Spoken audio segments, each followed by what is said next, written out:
iniciaremos a atividade do Fórum da Liberdade, que abordará o tema Cultura e Desenvolvimento.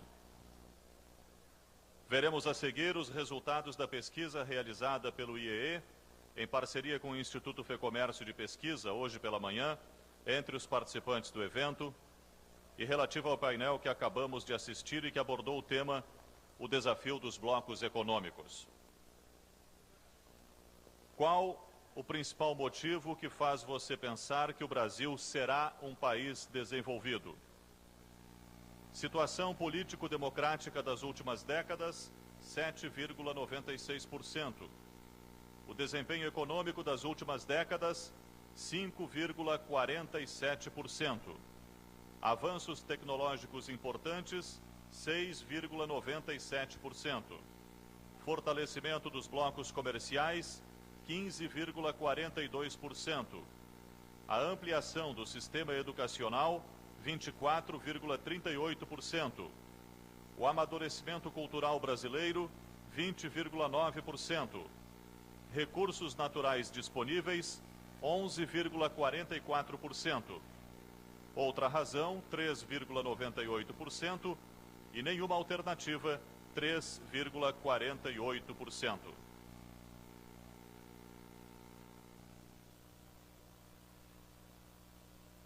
A seguir, passo a coordenação dos trabalhos ao comentarista econômico da Globo News, editorialista do jornal O Globo e mediador do 17º Fórum da Liberdade, Jorge Vidor. Continuo não vendo vocês aqui com essa holofote. Tem alguém aí? Tem 2.000 pessoas. Ao final desse encontro eu confesso. Bom, nosso segundo painel do dia será sobre cultura e desenvolvimento. Temos dois brilhantes expositores, como tem sido a tônica desse encontro, desse fórum. À minha esquerda, Eduardo Bueno, que vocês conhecem bem aqui no Rio Grande do Sul, e notoriedade nacional desde que escreveu uma série sobre o primeiro século do Brasil. E temos também à minha direita o filósofo Olavo de Carvalho, famoso polemista, também conhecido pelos seus artigos que saem aqui na Zero Hora, em vários jornais do Brasil. Cada um deles vai ter 30 minutos e depois vamos ter aquelas perguntas que nossos recepcionistas estarão apanhando com vocês, no mesmo estilo dos dois outros painéis. Eduardo Bueno vai fazer um depoimento febril, porque ele está com 38 graus de febre. Então está fazendo um esforço pessoal para estar presente aqui com a gente. Eduardo, você começa. Obrigado. Bom dia, obrigado por terem vindo. Mais um fórum, mais um sucesso. É a segunda vez que eu participo. A primeira foi há 4 anos atrás. Inclusive, eu vivi os últimos 4 anos com o dinheiro que eles me pagaram da palestra dos últimos 4 anos atrás. Você sabe que os liberais são muito liberais no pagamento de dinheiro também. Só que aquela vez eu tinha preparado um texto extraordinário, etc. E a apresentadora, Ana Amélia Lemos, disse: Eduardo Bueno, 12 minutos. E a piada que eu tinha planejado inicialmente tinha 8 minutos, portanto, né?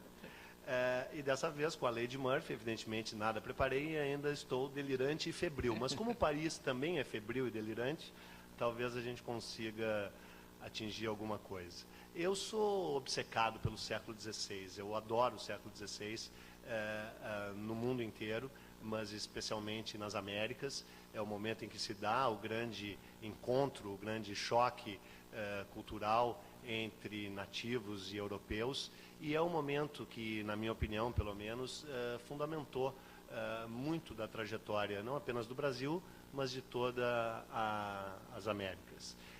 Então, eu gostaria de falar para vocês, nesse painel Cultura e Desenvolvimento, especificamente sobre o desenvolvimento cultural do Brasil no século XVI, que eu acredito que tenha, como em tantos outros aspectos econômicos, sociais, estabelecido uma série de padrões que a gente, para o bem e para o mal, e acho que mais para o mal, vem mantendo. Na verdade, a colonização portuguesa do Brasil se inicia em 1549. O que veio antes foi uma espécie de ensaio geral não muito bem concretizado. O país foi descoberto oficialmente, vocês sabem, em 1500, provavelmente já era conhecido desde 1498, embora não existam provas documentais sobre isso. Se supõe que em 1498, 4 anos depois da assinatura do Tratado de Tordesilhas, assinado em 94, Portugal tenha enviado expedições para ver aonde passava o limite desse tratado em terras ainda desconhecidas ao sul do Equador, nesse período, 1548. Bartolomeu Dias, o grande navegador, o primeiro a ter dobrado o Cabo da Boa Esperança, que aliás ele batizou muito propriamente de Cabo das Tormentas, né? O rei Dom João III, que entendia tudo de marketing, é que mudou o nome para Cabo das Tormentas, da Boa Esperança, já que ele não tinha que passar por lá. O Bartolomeu Dias teria vindo em 1498 e largado no sul de São Paulo, em Cananéia, um dos personagens mais intrigantes da história do Brasil, muito pouco estudado, infelizmente. Eu acho que deveria haver uma concentração maior no estudo dessa figura, o chamado bacharel de Cananéia. É interessante que o primeiro degradado brasileiro tenha sido um bacharel. Né? Bacharel é aquele cara que tinha se formado numa universidade, numa faculdade. Né? Mas, segundo um historiador paulista, João Francisco de Almeida Prado, bacharel em 1500 no século XVI, poderia querer dizer também pessoa que fala demais. Nesse caso seria uma espécie de Santoro, né? O procurador-geral da República, ou seja, um bacharel que fala demais. Portanto, foi degradado, largado aqui em Cananéia, no limite sul das possessões portuguesas nesse território. Ao mesmo tempo, uma outra expedição, em 1498, também teria ido ao Maranhão com o Duarte Pacheco Pereira, que muitos consideram o verdadeiro descobridor do Brasil, etc. Isso são polêmicas que eu acho que deveriam ser aprofundadas, mas que não estão diretamente ligadas ao nosso tema. O fato é que em 1500 o país é oficialmente descoberto por Portugal. Em 1501 vem a primeira expedição de reconhecimento com o extraordinário Américo Vespúcio, uma figura fascinante, um polemista como o Olavo, não sei se vivia disso também ou não, mas talvez, e brilhante, inteligente, culto, rico, não sei se o Olavo é rico também, filho de banqueiros e sobrinho de banqueiros, uma espécie de Valtinho Moreira Salles, assim, o Américo Vespúcio, com a diferença que conseguiu batizar um continente, né, um mentiroso bem-sucedido e brilhante.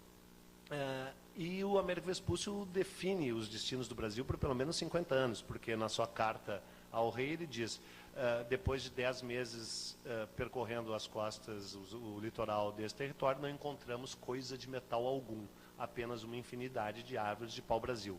Se inicia então a primeira privatização do Brasil, né? O Brasil é entregue a um consórcio liderado por Fernando de Noronha, na época chamado Fernão de Noronha, era o seu verdadeiro nome, e durante 12 anos esse consórcio tem o monopólio da exploração do pau-brasil nesse território, e é a única coisa que acontece aqui. Em 1516 é descoberto o Rio da Prata. O Rio da Prata tem uma importância infinitamente maior na história do Brasil do que em geral o colégio nos faz supor.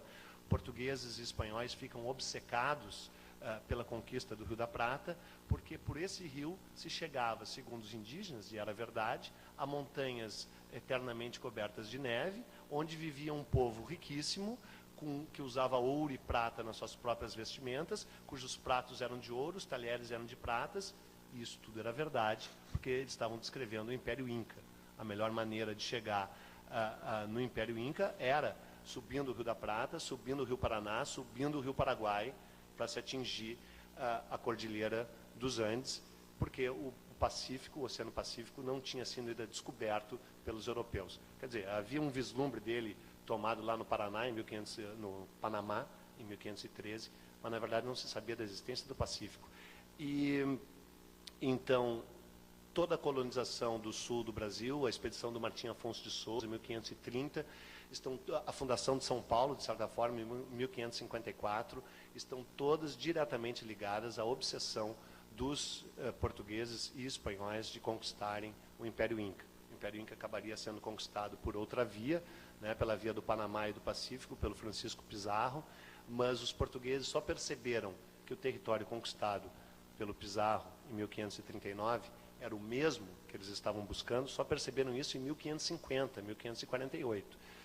E justamente nesse período, no intervalo entre essa busca pelo Rio da Prata e a desilusão provocada pela descoberta do Peru pelos espanhóis, houve o período chamado capitanias hereditárias, que vocês estão cansados de saber no tempo do colégio, embora ele seja muito mais dinâmico, muito mais intenso, muito mais vibrante do que qualquer aula de segundo grau nos tenha feito supor, e tenha herdado e tenha legado ao Brasil muito mais coisas que a gente supõe em geral, como a estrutura fundiária, como a grande concentração de renda, como o início da lavoura canavieira, né? Tudo isso se inicia no período das capitanias hereditárias, que vai de 1532 a 1548. Então, é que, na verdade, vai se iniciar a plena colonização portuguesa do Brasil, em 1549, quando o Tesouro Real português, pela primeira vez, decide investir o seu dinheiro na colonização do país, da colônia, no caso. O Brasil vivia um assédio muito grande por parte dos franceses, que foi realmente os que lucraram com o pau-brasil, e lucraram muito.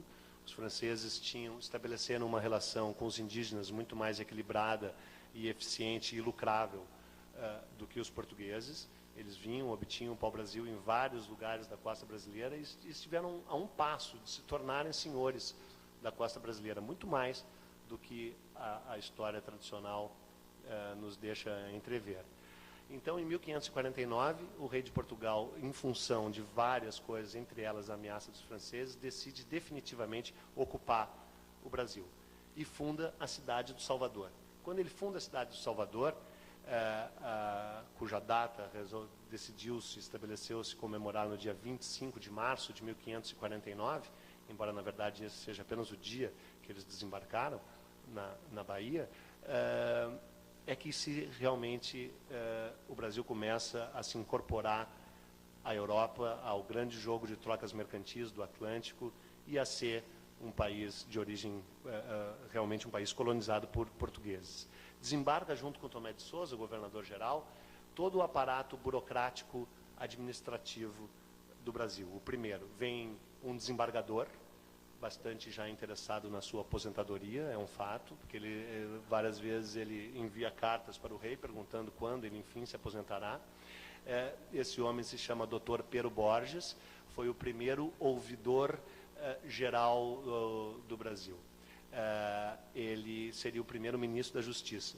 É um homem de um passado interessante, porque em 1546, quando ele era desembargador em Elvas, no norte de Portugal, ele foi encarregado de controlar a construção de um aqueduto em Elvas. E quando o aqueduto ficou pronto pela metade, ele deveria ir daqui até o fim da sala e parou na metade. Naquela época acontecia isso. Hoje a gente jamais voltou a ver uma obra que para pela metade. Naquela época primitiva, a obra parou pela metade. Então a água vinha, em vez de chegar onde tinha que cair ali. O povo se reuniu, indignado, e mandou numa petição para o rei e disse, que fim levou o resto da obra do aqueduto? Descobriram que o dinheiro da obra tinha sido desviado, e se descobriu depois de uma comissão parlamentar de inquérito, acreditem ou não, chamava-se assim, que quem havia desviado a verba tinha sido o desembargador Pero Borges. O desembargador Pero Borges, então, foi julgado, condenado e preso, enviado ao presídio do Limoeiro, em Lisboa, um presídio terrível. De lá ele pegou o seu celular, naquela época, 1546, era possível ligar de celular de presídios, hoje está totalmente proibido isso, e telefonou para o rei Dom João III e disse, rei, só eu, porque só o Paulo César, lembra da Alma Ferida? Porque só eu, rei, o rei, tá certo. Então vamos fazer o seguinte, você devolve metade da verba, isso está tudo documentado, os autos desse processo foram encontrados pelo historiador Capistrano de Abreu, evidentemente a parte do celular não é verdadeira, fora a parte do celular é tudo verdade, parece filme do Orson Welles, mas é verdade. E os autos do processo foram encontrados pelo historiador Capistrano de Abreu, publicados num livro chamado História da Colonização Portuguesa do Brasil. E então o rei sugere que o Dr. Pedro Borges devolva metade da grana desviada, o que ele faz, e ele fica proibido de exercer cargos públicos por 10 anos, em 1546. Em 1549, ele foi escolhido como primeiro-ministro da Justiça do Brasil e desembarca no dia 25 de março de 1549 na Bahia, junto com Tomé de Souza, esse sim, probo, digno. Junto com ele vem o primeiro-ministro da Fazenda do Brasil, que é o Antônio Cardoso de Barros, na época chamado de provedor-mor, que, segundo as denúncias do segundo governador-geral, que substituiu o Tomé de Souza, o Dom Duarte da Costa, teria desviado dinheiro público e construído com ele 6 engenhos de açúcar. Foi um dos primeiros senhores de engenho da Bahia, no interior do recôncavo baiano, o primeiro-ministro da Fazenda brasileira. Mas não é o nosso tema hoje. O nosso tema hoje é a cultura em desenvolvimento, porque nesta mesma época, coincidência ou não, se inicia o projeto cultural planejado para o Brasil. E planejado por quem? Planejado pelos jesuítas, que desembarcam em Portugal naquele mesmo dia, junto com Tomé de Souza. Vocês sabem o nome dele, chama-se Manuel da Nóbrega. Manuel da Nóbrega, nascido em 1521, era filho de um desembargador e sobrinho de um chanceler-mor do reino. Havia decidido seguir, como todo filho de desembargador, a carreira de desembargador. Porque os desembargadores poderiam indicar os seus sucessores e, em geral, indicavam os próprios filhos. A questão é que Manuel da Nóbrega, tendo estudado em Salamanca, onde estudavam os desembargadores portugueses, na Espanha, era gago, estava com febre, vai ver quando foi fazer o exame dele, que nem eu, com 38 graus, deu um depoimento errático, inconstante e febril, que nem esse meu, e, portanto, foi reprovado. E, ao ser reprovado, vendo o mundo o despicar, decidiu despicá-lo dele. É assim que um biógrafo explica por que o padre Manuel da Nóbrega resolveu se tornar um jesuíta, um soldado de Cristo. Os jesuítas, a Companhia de Jesus havia sido criada por Inácio de Loyola. Não sei se vocês viram o filme A Paixão de Cristo, de Mel Gibson. O personagem principal, na verdade, não é Cristo, é o Inácio de Loyola. É um cara que se açoitava o tempo inteiro. Inácio de Loyola, nascido em 1466, creio eu, na Espanha, era um fidalgo de vida embebida em prazer e glória no campo de batalha, até que levou um tiro de obus no meio das pernas, literalmente no meio das pernas. E além de ter sentido muita dor, perdeu também a virilidade. E tornou-se, então, um mendigo de Deus. Ele era muito rico, ele abandonou, ele abriu mão de todas as suas propriedades, de todos os seus morgados, de todos os seus títulos, vestiu um saco de cânhamo repleto de farpas, ficou com as unhas enormes, os cabelos compridos, e tornou-se um alumbrado, como então se chamava, e começou a viver pobre no prato e no trato, percorrendo a Europa como um andarilho. Depois de ter sido preso e acusado 4 vezes pela Inquisição espanhola, ele decidiu que precisava estudar teologia. Então se dirigiu a Paris. Paris, onde ele chegou, não me lembro qual é a data que ele chegou, deve estar aqui em algum lugar, se eu não estivesse com febre eu me lembraria. Chegou em Paris em 1530. Chegando em Paris em 1530, ele se alistou num lugar que tem uma importância muito grande para a história do Brasil e que a gente desconhece absolutamente, a maior parte de nós, o Colégio de Santa Bárbara. O Colégio de Santa Bárbara era um colégio arrendado por um intelectual português chamado Diogo de Gouveia. Diogo de Gouveia era um dos principais assessores do rei Dom João III de Portugal, e fora dele a ideia de dividir o Brasil em capitanias hereditárias. Já em 1521 ele tinha tido essa ideia, embora ela só venha a ter sido aplicada em 1532, com 10 anos de atraso e com um grande problema para o rei. Se tivesse sido aplicado o sistema das capitanias em 1521, teria sido muito melhor para Portugal, talvez até para o Brasil. Dom Diego de Gouveia era um humanista, tanto é que tinha convivido intensamente com o Erasmo de Roterdã e conheceu o próprio Lutero.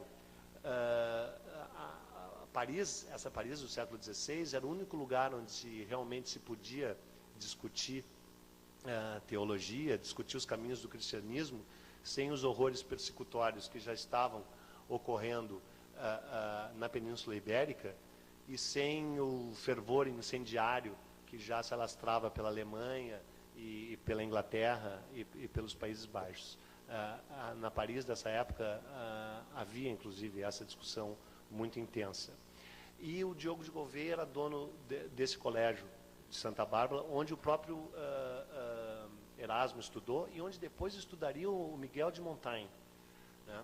E nesse colégio é onde se matricula o Inácio de Loyola. E ali ele estabelece relações com alguns nobres portugueses que estudavam lá também e os convence a abandonarem o colégio depois de formados e peregrinarem até Jerusalém a pé para converterem o coração dos turcos, como eles então chamavam qualquer povo muçulmano. Mas Solimão o Magnífico havia conquistado várias posições no Oriente Médio e a jornada se tornou impossível para eles. Então eles voltam para Roma, saem de Paris, vão até Veneza, e se dirigem a Roma, conseguem uma audiência com o Papa Paulo III e conseguem a autorização para criar a Companhia de Jesus. A Companhia de Jesus viria a se tornar a mais ferrenho instrumento de defesa da Contra-Reforma luterana, né? Em 1517, vocês sabem, Lutero havia pregado as suas 97 teses na porta de uma igreja na Alemanha e rachado para sempre o cristianismo, dividindo entre protestantes e católicos. Dentro dos católicos, a ala mais extremamente radical é representada justamente pelos jesuítas. Os jesuítas concluem que, como tinha sido a partir de uma leitura, segundo eles, equivocada da Bíblia, que Lutero havia tirado a ideia, segundo eles, absurda, de que poderia se dirigir a Deus diretamente, sem a intermediação do clero, os jesuítas concluem que todo tipo de leitura, desde que não orientada por alguém superior, é nefasta aos interesses dos seres humanos.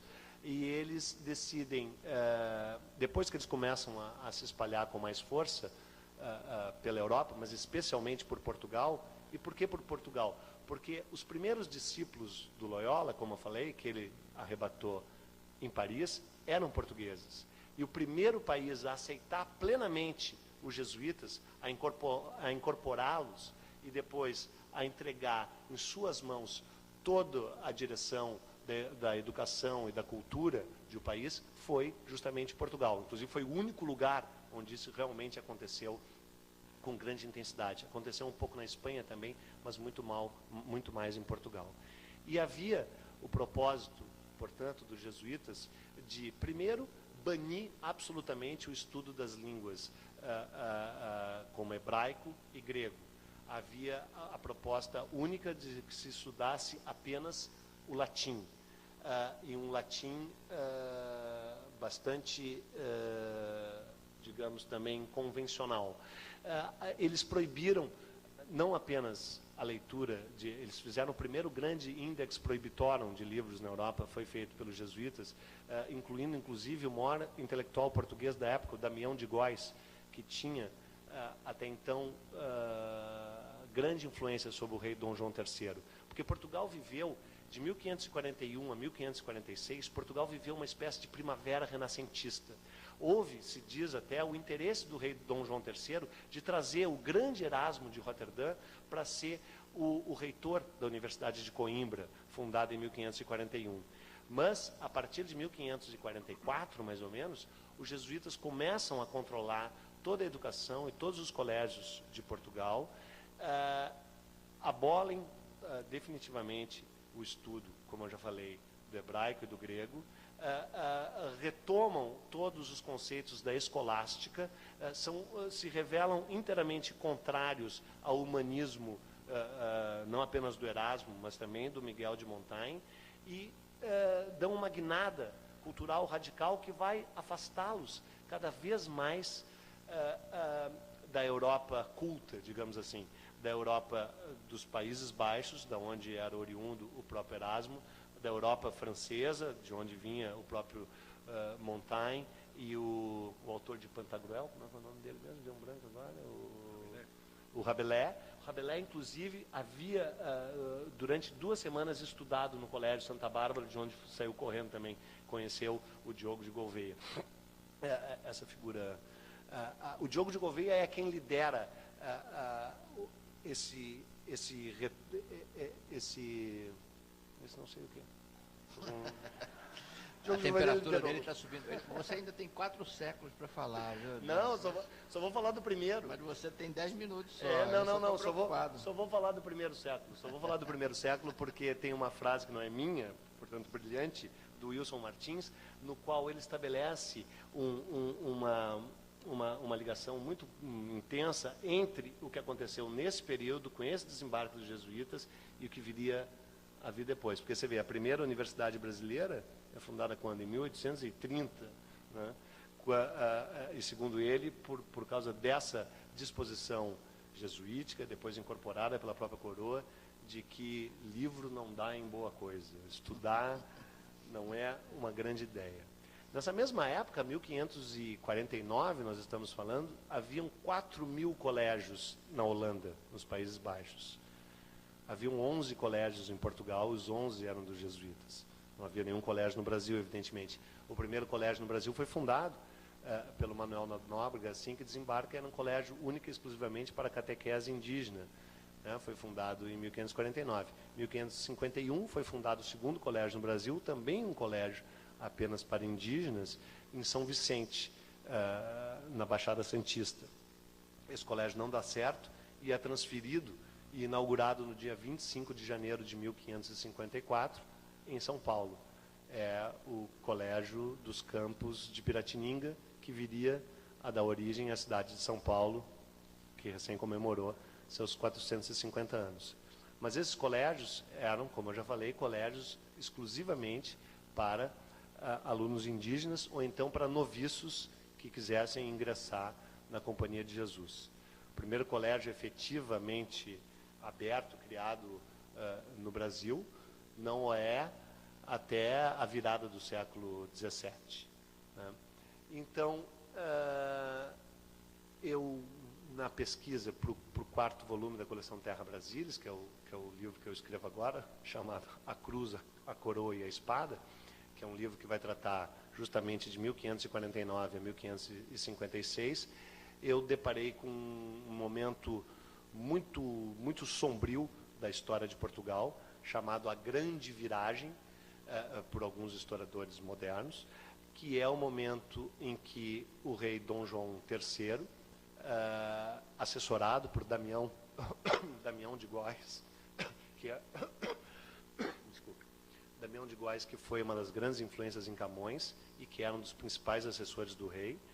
Damião de Góis consegue do rei Dom João III o dinheiro para criar um colégio em Portugal. O Olavo deve conhecer a história desse colégio, o Colégio Real das Artes e Humanidades. E nesse colégio vem lecionar alguns dos maiores intelectuais da Europa na época. Entre eles, o André de Gouveia, que era sobrinho do Diogo de Gouveia e que foi o mestre particular do Michel de Montaigne. André de Gouveia. Junto com eles vem Pat e Neil Buchanan, que eram 2 escoceses com tendências protestantes, evidentemente,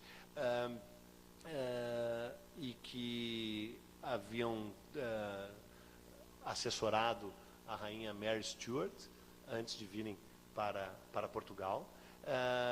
Vêm franceses, vêm alemães e se cria um corpo docente como nunca houve na história de Portugal. Eram 16 professores, o colégio chamava Colégio Real das Artes e Humanidades, e esse colégio dura de 1546 a 1548, quando foi fechado, exterminado, muitos dos seus professores presos pela Inquisição, acusados de serem heréticos e homossexuais, amigos de Lutero, vários deles, de fato, conheciam Lutero, e há uma guinada absoluta na cultura portuguesa.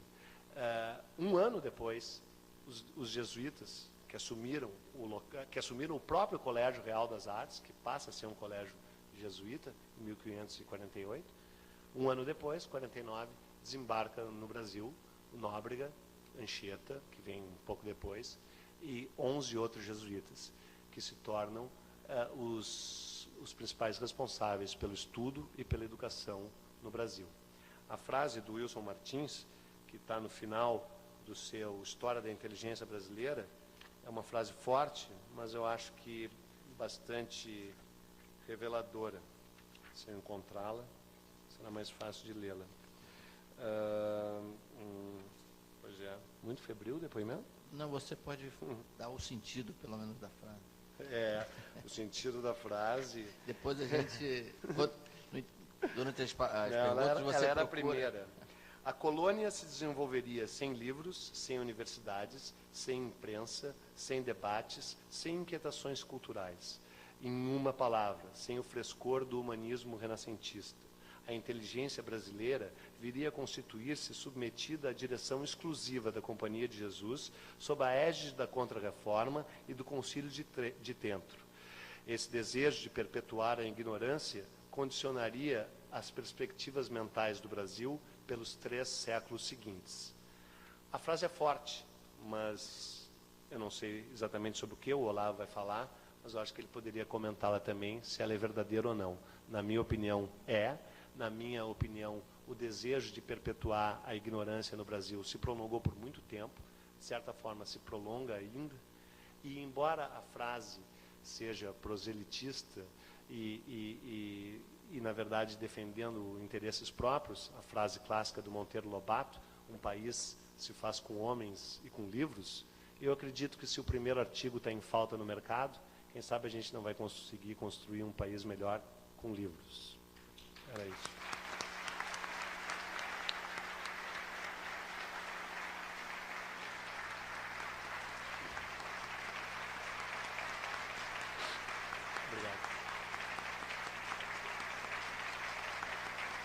Obrigado. Bom, imagine se ele estivesse em febre, né? Agora passo a palavra para o Olavo Carvalho, que vai falar sobre os 4 outros séculos. Os que eu deixei. Em São Paulo tem um conjunto de rock chamado Aquilo Deu Nisso. Esse poderia ser o título aqui da conferência. Eu dei o começo, eu vou dar o fim. Esse estado de coisas que o Eduardo começou a descrever, ele culmina, a meu ver, na Constituição de 1988, quando ela define a cultura como aquilo que dá testemunho do modo de ser de um povo. Ora, aquilo que dá testemunho do modo de ser de um povo pode ser, por exemplo, um noticiário policial diário. Nós não podemos negar que o narcotráfico seja uma expressão do modo de ser nacional do presente. Então, narcotráfico é cultura, prostituição infantil é cultura e assim por diante. Este artigo da Constituição, ele expressa, vamos dizer, uma espécie de horror à ideia qualitativa de cultura. Algo que, eu creio que isso tem algo a ver com este fundo aí que você descreveu. Ou seja, a cultura não é definida mais, nesse sentido, nem como cultivo e nem como culto. Ora, a ideia de cultivo pressupõe a ideia de melhoramento.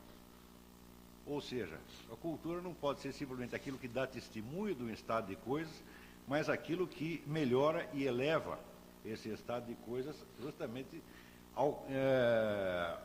ao contrário de simplesmente dar um testemunho passivo e não valorativo. A ideia de cultura, além de estar ligada a cultivo, também está ligada à ideia de culto, que é a mesma coisa que devoção. Então, esta ideia implica necessariamente a ideia de algo que é melhor, de algo que merece a nossa atenção, merece o nosso amor, merece o nosso respeito.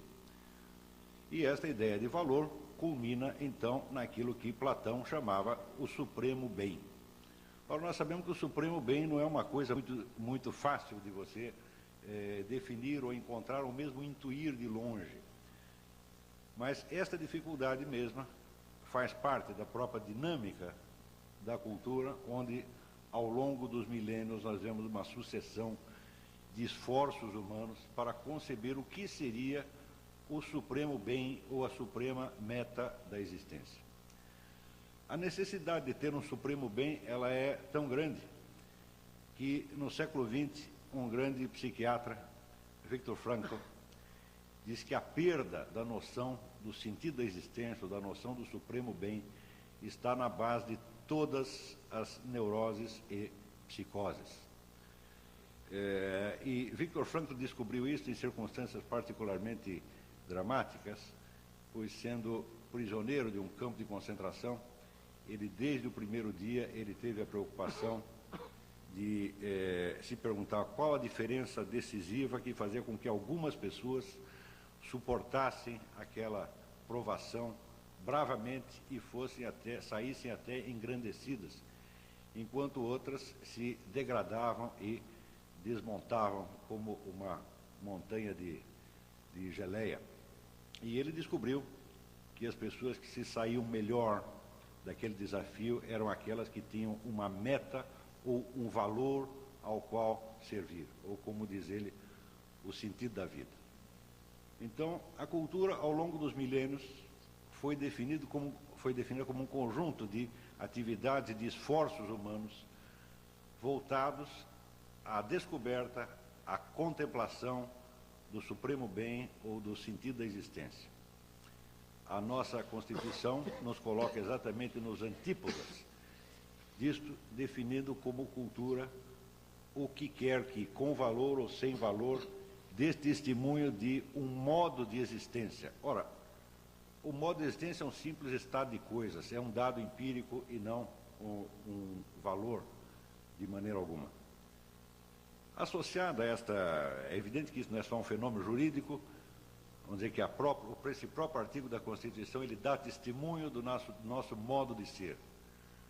Existe em toda a vida brasileira, em toda a história brasileira, uma espécie de inibição intelectual que aos poucos vai se tornando, vamos dizer, mais do que uma inibição, uma rejeição e até um ódio de tudo aquilo que é elevado, sublime, importante. Isso tudo, então, sendo compensado por um culto das nossas insignificâncias, das nossas misérias. Se você vê, por exemplo, o número vamos contrastar aqui dois fatos. O Brasil teve, entre os anos 30 e 60, um dos maiores filósofos do mundo, digo aqui, que foi Mário Ferreira dos Santos. A obra do Mário é uma coisa de, quando nós a conhecemos, de deixar com orgulho extraordinário. Nunca ninguém prestou a menor atenção no Mário Ferreira, até hoje ninguém sabe quem é. E os escritos dele estão todos jogados para as traças, até hoje nunca mais foram reeditados. Para compensar, todo ano você vê uma enxurrada de teses de doutoramento sobre sambistas, proxenetas, amantes de políticos, etc, etc. Quer dizer, uma boa parte da nossa atividade universitária, né, é dedicada ao cultivo, né, ao culto daquilo que existe de pior, ou pelo menos de mais insignificante. Este amor à insignificância, este amor à ninharia, né, evidentemente,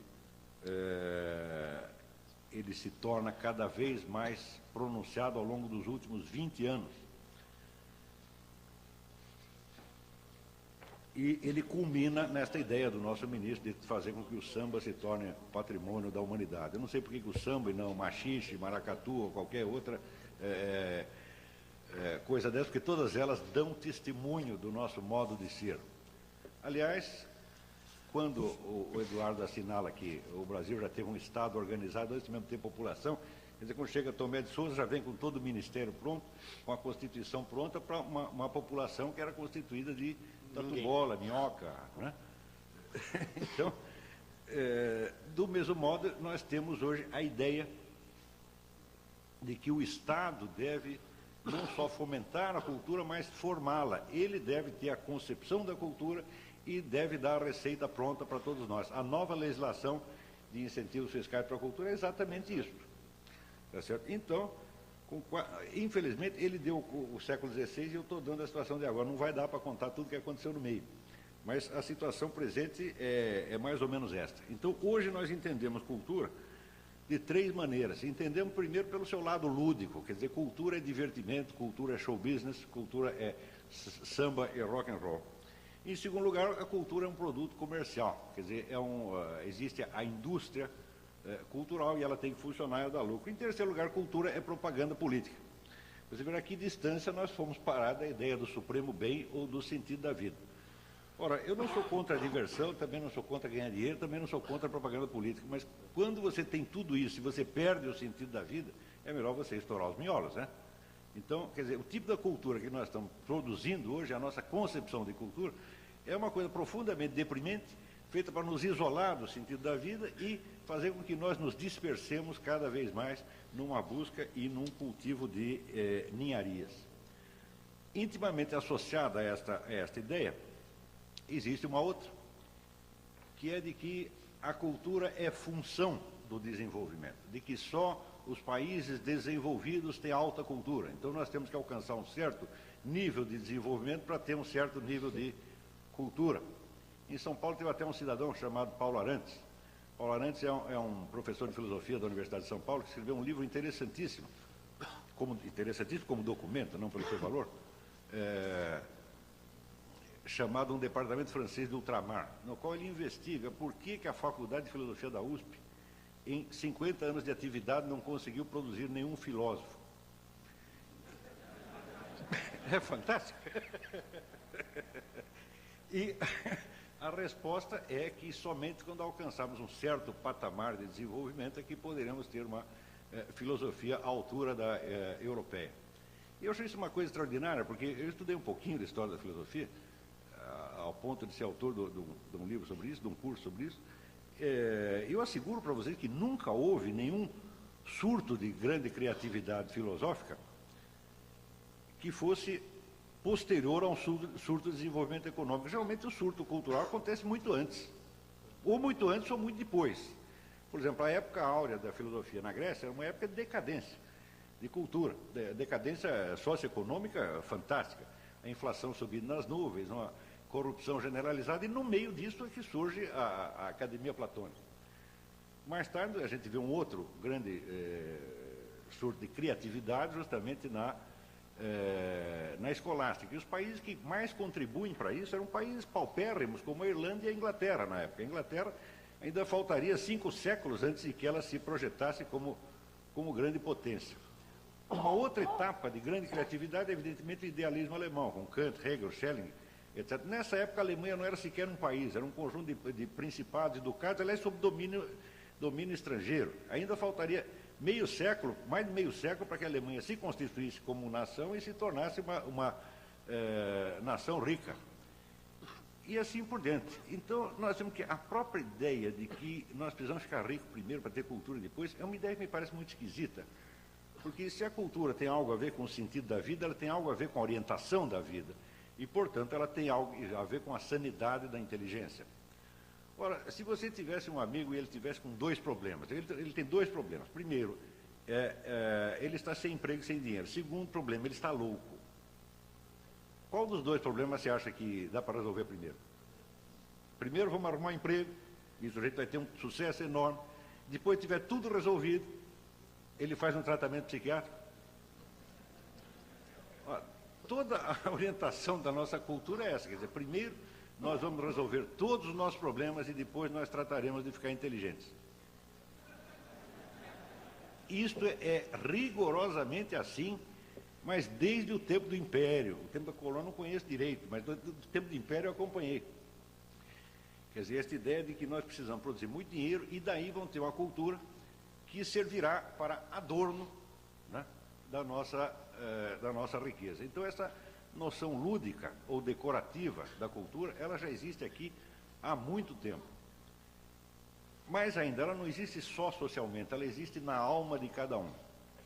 Nenhum de nós, vamos dizer, pode dizer que está livre deste preconceito e das consequências devastadoras que ele traz, não só para a sociedade, mas para a formação da inteligência de cada um de nós.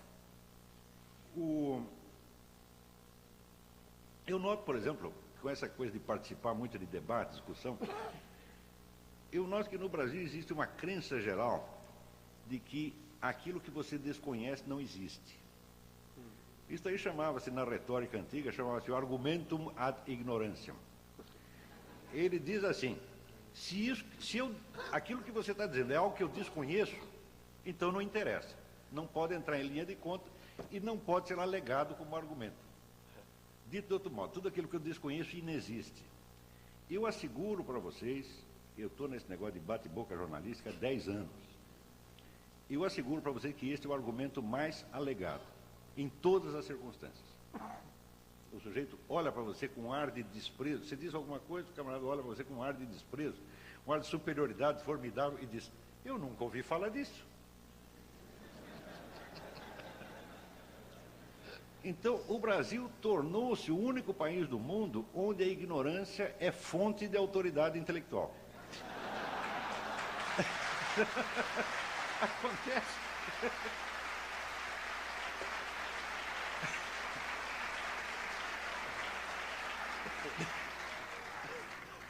E note bem, eu acho que isto foi uma das grandes forças publicitárias na eleição do seu Luiz Inácio da Silva.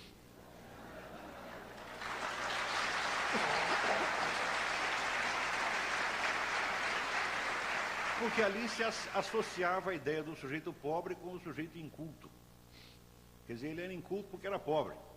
É uma ideia absolutamente cínica, porque toda a cultura brasileira foi feita por pés rapados, por pobretões. É Machado de Assis, é Capistrano de Abreu, que ele acabou de citar, é Lima Barreto e assim por diante. Quer dizer, o número de pessoas abençoadas pela fortuna que contribuíram em algum modo para a cultura brasileira é mínimo. Eu creio que é menos de 5%. Claro, você encontra de vez em quando o Joaquim Nabuco, né? O Eduardo Prado. Ele tinha algum dinheiro, mas era um entre cada 100. Tá certo? Quer dizer, a cultura aqui foi sempre feita por gente que veio de baixo. Então, por que associar a ideia de cultura com as classes altas? Ora, então, do meu ponto de vista, o Lula não representava propriamente o homem que veio de baixo, né? E subiu, e que por isso mesmo era o brasileiro que subiu por seus próprios méritos. Me parecia ao contrário, porque ele, quando se candidatou, já não era um homem pobre. Né? Fazia muitas décadas que não era um homem pobre, mas continuava tão inculto quanto no começo.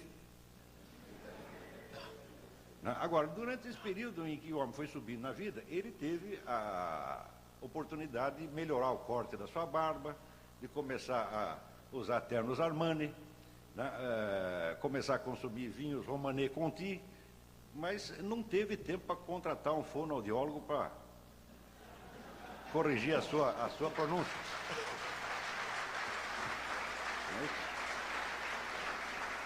E não pense que eu estou falando mal dele pessoalmente. Não, isso aqui é um sintoma geral. Todos nós somos culpados disso. Todos nós damos prioridade a certas coisas e achamos que primeiro, né, nós temos que ter uma belíssima conta bancária, temos que ter um terno Armani, temos isso. Não precisa sobrar tempo, depois até ler um livrinho. Não é isso? E isso está no fundo de todos nós e começou aí onde o Eduardo falou. Quer dizer, essa coisa impregnou mesmo. Entendeu? Então não é uma questão de Lula, não. Se fosse só ele que é assim, mas eu conheço muita gente que é assim. Ademais, eu, por certas circunstâncias profissionais, eu tive a chance de conhecer bem a classe rica paulista nos anos 70. E julgaram que eles não são muito mais cultos que o Lula, não. Então, quer dizer, não é realmente um problema de pobreza. É um problema de que existe uma espécie de doença cultural. Essa doença se chama, no latim, alternatio rationis, desprezo pela razão, desprezo pelo sentido, desprezo pelo conhecimento. Desprezo que tem, às vezes, um fundo, vamos dizer, de inveja. E aquele sujeito que mostra desprezar aquilo com inveja, isso é exatamente o que temos que ter. Isso é um falso desprezo motivado pela inveja. Eu acho que existe uma espécie de constante na sociedade brasileira de inveja pelo conhecimento, inveja pelas grandes realizações da cultura, e esta inveja é tão dolorida que ela não pode se expressar como tal, ela tem que se expressar de maneira invertida como uma espécie de desprezo. Quem passou a vida inteira pensando nisso, e que eu sempre recomendo a leitura, é Lima Barreto. Lima Barreto é um homem que nasceu de família relativamente pobre, e que escreveu pelo menos 3 romances exatamente sob este tema. essa sociedade tem o homem de espírito, o homem voltado para o conhecimento. Esses 3 romances são Recordações do Escrivão Isaías Caminha, Triste Fim de Policarpo Quaresma e Vida e Morte de M.J. Gonzaga de Sá. Isso é uma espécie de fenomenologia da atitude brasileira com relação à cultura. O primeiro personagem, que é Isaías Caminha, é um rapaz que vem do interior, um rapaz estudioso, como o próprio Leão Barreto, é uma espécie de projeção autobiográfica. Um rapaz que não lia muito, estudar, queria se aprimorar, e entra no jornalismo. E no jornalismo encontra um ambiente de cinismo, de deboche, e sobretudo a falsa cultura e hipocrisia. O Policarpo Quaresma é um indivíduo muito, um reformador social que tem algumas ideias adquiridas por leituras apressadas, grandes ideólogos europeus, e que ele mete na cabeça que o problema do Brasil é que o Brasil sofre muita influência estrangeira. Então, desnacionalizado, inclusive idioma. Ele acredita que o idioma português é uma imposição imperialista e que deve ser substituído pelo tupi-guarani. Então, o Policarpo Quaresma é uma mistura de sábio e louco. Quer dizer, umas coisas que ele diz são verdade, mas está tudo fora do lugar. Então, é o sujeito mal formado brasileiro, é o anti-herói cultural. Né? É o camarada que ele, vamos dizer, todas as ideias dele são tortas, mas ele, de certo modo, é melhor do que o ambiente, porque ele pelo menos tem o idealismo. E o terceiro personagem, para mim, é o mais interessante de todos, que se chama Manuel Joaquim Gonzaga de Sá, é um sábio autêntico, um homem de ciência e quase um filósofo, e que só encontra a paz fugindo totalmente da sociedade e se refugiando num isolamento feroz, onde um repórter, que é o próprio Leão Barreto, vai encontrá-lo e faz uma série de entrevistas com ele. Então, o Gonzaga de Sá é um homem de alma sublime, que ele está tão acima do meio que ele não pode deixar que o meio descubra a sua existência, senão o destrói. Então, a vida e as obras de Lima Barreto, são realmente um testemunho do nosso modo de ser. E é um testemunho de que esse modo de ser está errado. É um testemunho de que a sociedade brasileira tem inveja e despeito pelo conhecimento, de que ela acredita que é possível enfrentar todos os problemas da vida prática, sem inteligência, sem cultura, sem o esforço de autoaprimoramento, e, enfim, de uma sociedade que acredita numa cultura que só serve para lisonjeá-la, dando testemunho do seu modo de existência e, ao mesmo tempo, servindo para essas 3 finalidades: a lúdica, a comercial e a político-partidária. Se me perguntarem hoje como é que eu equacionaria os problemas de cultura e desenvolvimento, eu digo, olha, se nós queremos pensar na hipótese de uma cultura que favoreça o desenvolvimento, a primeira coisa que nós temos que fazer é destruir completamente esta cultura que nós temos. E destruir esta autoimagem, vamos dizer, da cultura lisonjeira, lúdica, comercial e propagandística. Nós primeiro precisamos botar na cabeça que cultura significa aprimoramento, autoexigência, significa elevar os olhos em busca de um bem supremo e de um sentido da vida, e significa dedicar a nossa existência a isso, em vez de dedicar o nosso próprio umbigo, né, ao culto das nossas belezas naturais, né, ao culto do nosso modo de existência e assim por diante. O fato de nós termos colocado um sambista no Ministério da Cultura, para mim já é o sintoma final e cabal deste estado de coisas. O próprio Gilberto Gil uma vez se autodefiniu como um pseudo-intelectual de miolo mole, e nós temos que lhe dar razão cabal nisso aí. Não é um homem capacitado a entender os problemas reais da cultura.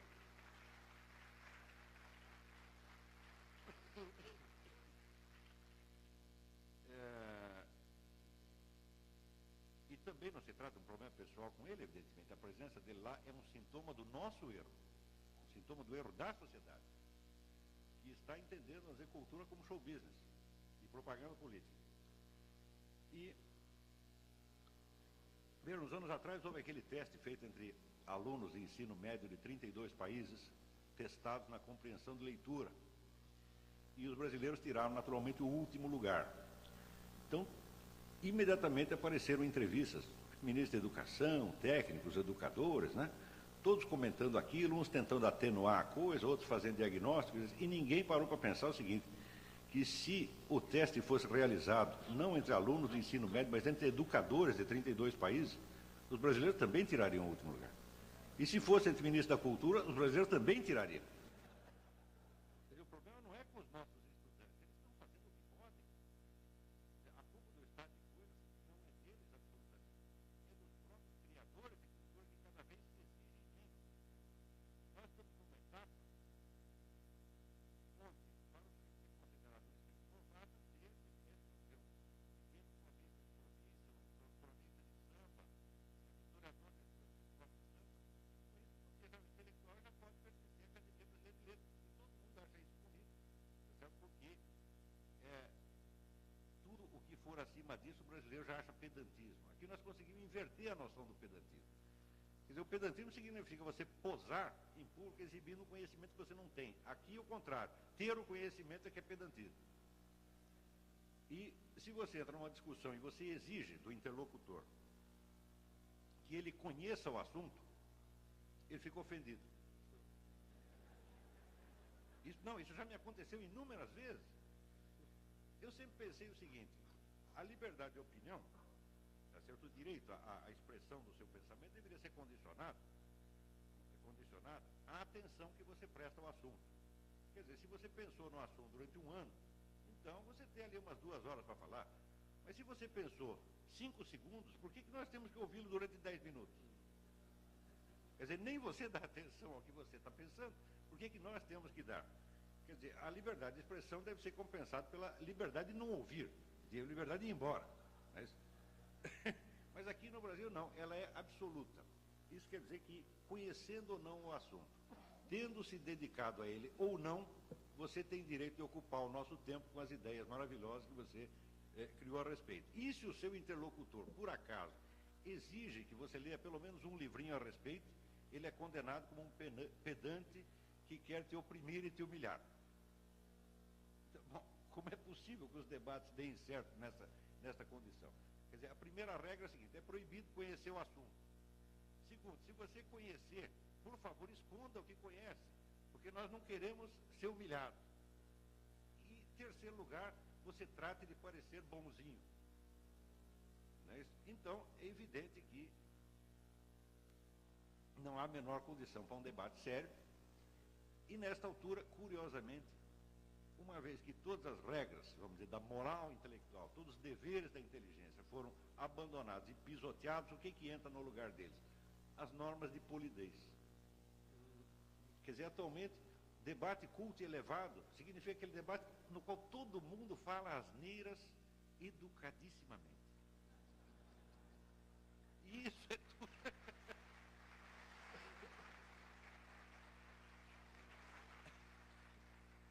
Então, é evidente que esse é um conceito caipira de cultura, né? Porque o sujeito inculto, ele não sabe distinguir entre uma pessoa mais culta e menos culta.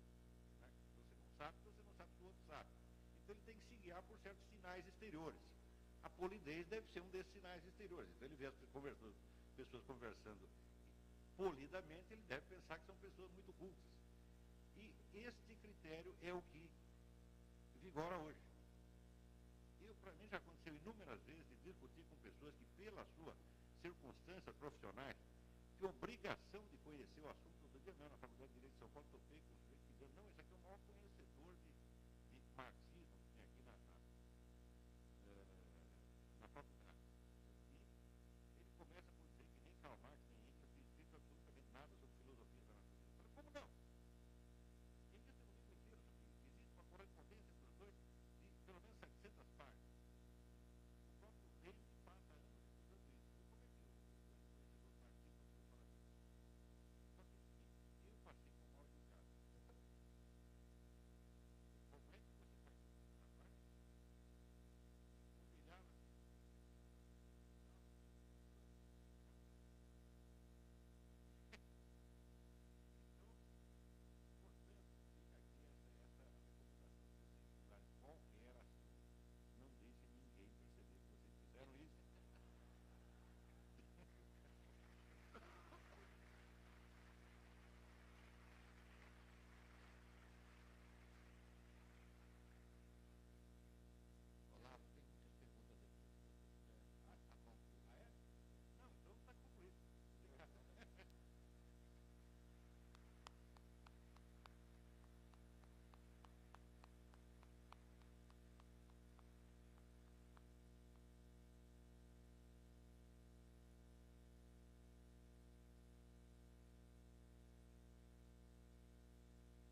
quer existir. Agora, a mídia no Brasil, ela tem algumas funções ligadas à cultura superior que são diferentes do que acontece nos outros países. Por exemplo, a gente imagina, às vezes, os Estados Unidos como se fosse uma espécie de Brasil mais rico. E a gente lê a mídia americana como se fosse igual à nossa. Por exemplo, a gente acredita que lá existe uma Rede Globo com 70% da audiência. Então, nos Estados Unidos, se a gente chega a ter 3% da audiência, já é uma verdadeira maravilha. A grande mídia americana não tem 1/100º do poder que tem a nossa aqui. A nossa abrange toda a opinião pública. E lá ninguém faz isso. Lá a coisa é infinitamente muito mais subdividida. Lá os jornais discutem uns com os outros. Um quer publicar o que o outro não publicou. Aqui é o contrário. Aqui os jornais fazem, né, eles se alimentam uns dos outros. Um só publica o que os outros publicaram. E aquilo que ninguém publicou, vigora de novo o argumentum ad ignorância. Né? Não existe porque ninguém publicou. Eu lhes dou um exemplo, por exemplo. Se você sair na rua e perguntar para as pessoas o que é Foro de São Paulo, as pessoas vão dizer que é um edifício na Praça João Mendes da cidade de São Paulo. Ninguém sabe que este é o nome da entidade que coordena 82 partidos políticos de esquerda na América Latina e que forma o conjunto da estratégia revolucionária para o continente. Ninguém sabe disso porque a mídia jamais publicou. Só eu publiquei.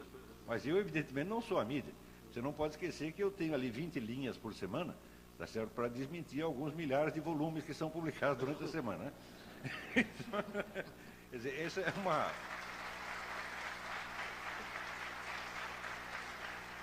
é uma luta desigual. Então, vamos dizer, a uniformidade da nossa mídia, ela faz com que o argumento ad ignorância tenha um peso absolutamente formidável na mentalidade brasileira.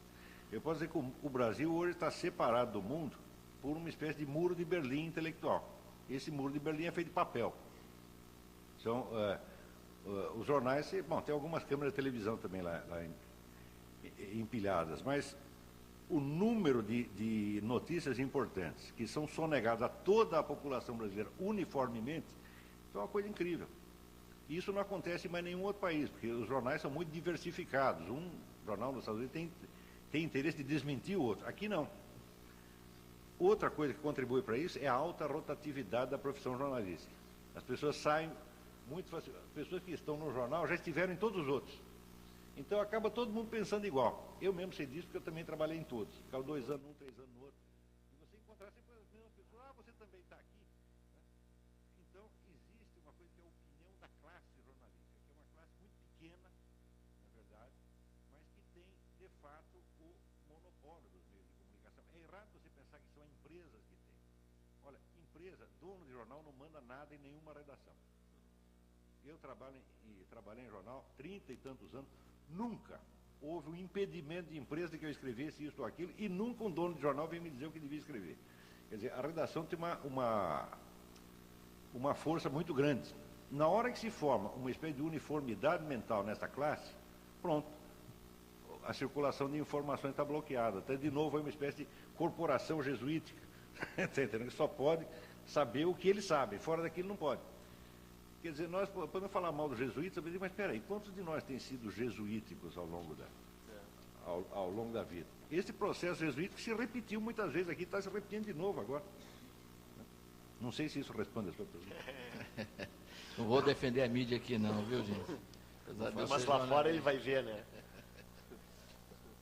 Bom, de novo aqui, Peninha. Você é tratado com carinho. Apesar desse passado trágico, né? Entre aspas que ela põe, é uma Ana Lúcia. Esse passado trágico é inegável que carregamos. Estou aqui apanhando um pouco da. Você está com febre? Quer um Tilenol aqui? Eu tenho vários. Apesar desse passado trágico e inegável que carregamos, gostaria de saber em que momento histórico, na sua opinião, houve uma guinada na cultura brasileira, pois hoje temos muitos homens, ela grifou homens, dos quais nos orgulhamos atualmente. Pergunto. Mas ela disse que vocês, por exemplo, os 2 palestrantes, são motivos de orgulho. Obrigado. Olha, Eu não sei se teria havido um momento mais especialmente marcante. Há alguns momentos, evidentemente, há vários momentos interessantes, estimulantes na trajetória cultural brasileira. Agora, todos eles têm, não sei, alguma coisa meio estranha, né? Por exemplo, se você parar para pensar na época da chamada Inconfidência ou Conjuração, como preferem alguns historiadores, mineira, você vai encontrar ali alguns poetas extraordinariamente bons, né? A produção poética naquela época em Ouro Preto, na época da Conjuração Mineira, foi de altíssima qualidade. O Olavo deve estar bem familiarizado com a obra do Cláudio Manuel da Costa, com a Varenga Peixoto, né? Bons poetas do Tomás Antônio Gonzaga. Agora você vê, você para pensar quem eram esses homens, né? Que de certa forma passaram para a história até como heróis, né?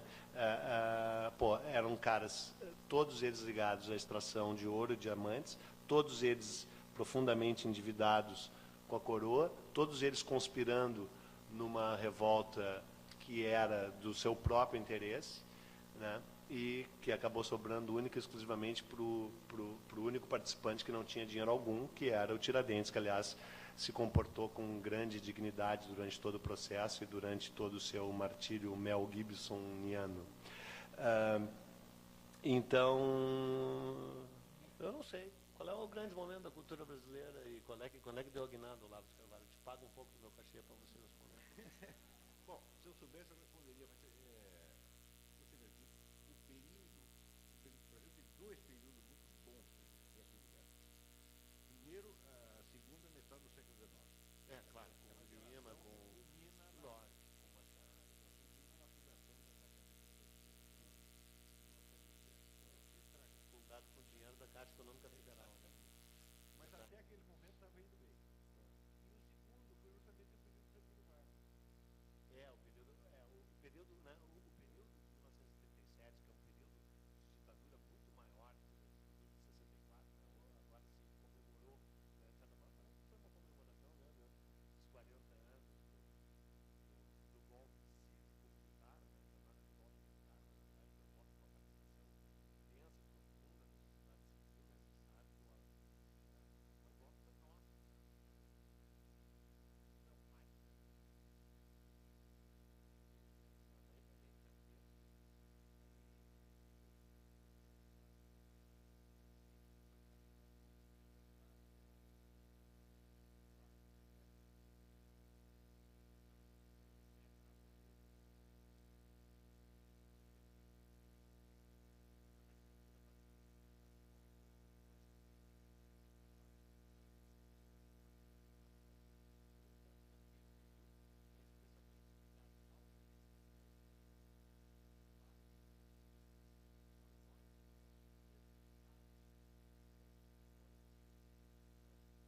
agora vem o Caro Bueno aqui. Bueno?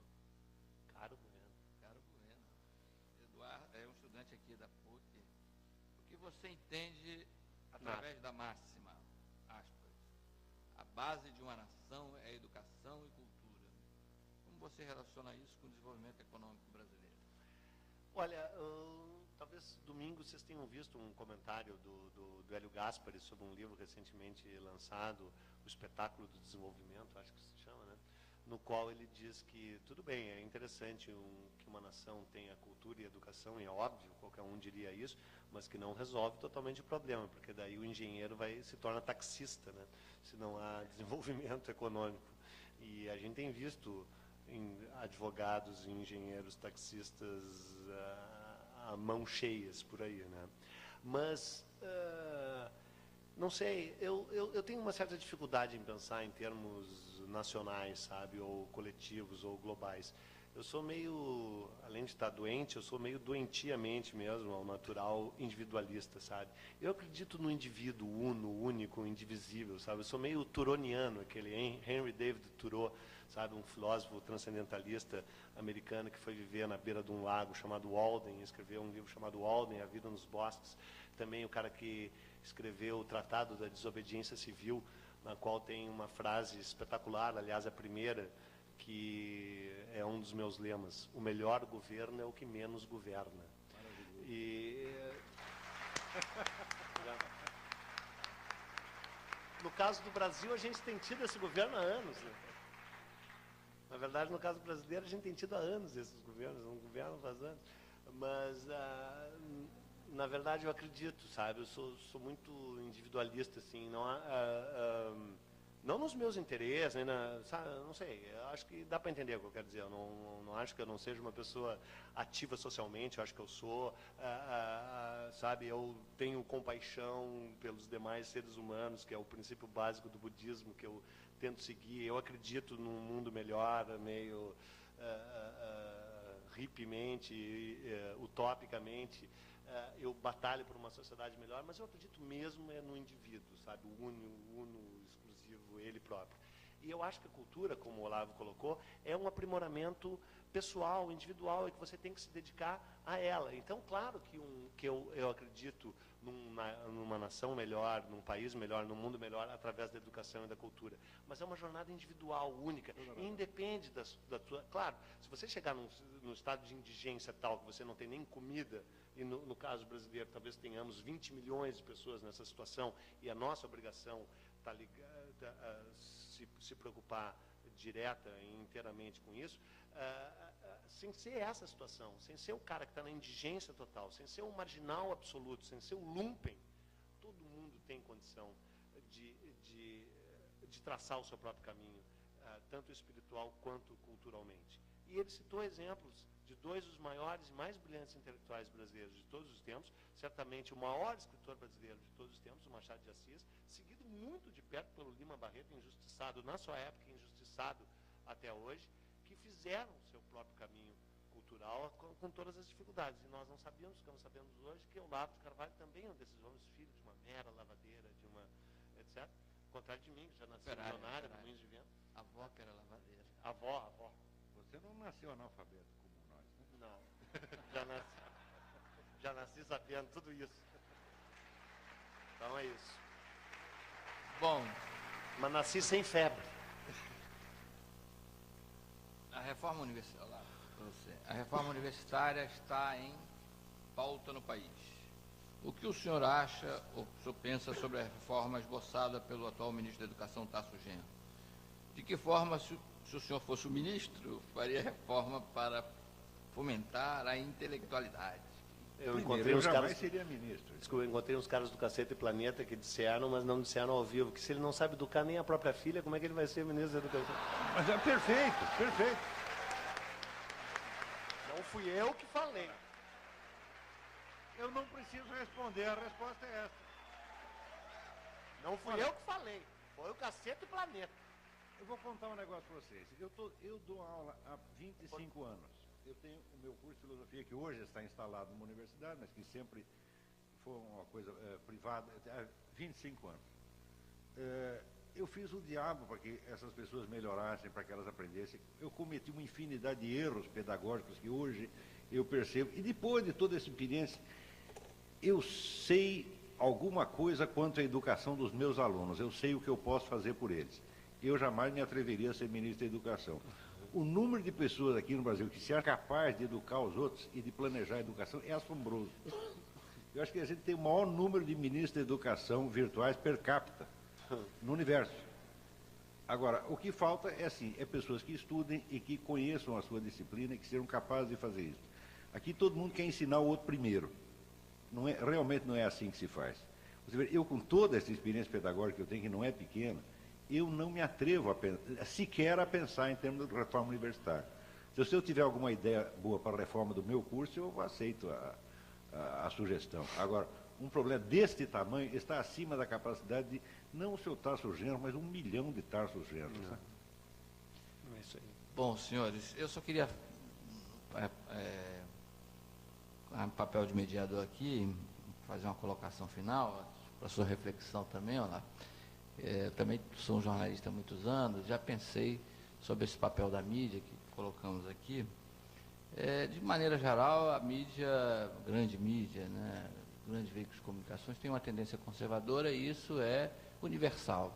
Eu nunca vi nenhum país em que a chamada imprensa alternativa fosse preponderante, né? Eu acho que, na verdade, isso é um reflexo do que a opinião pública quer.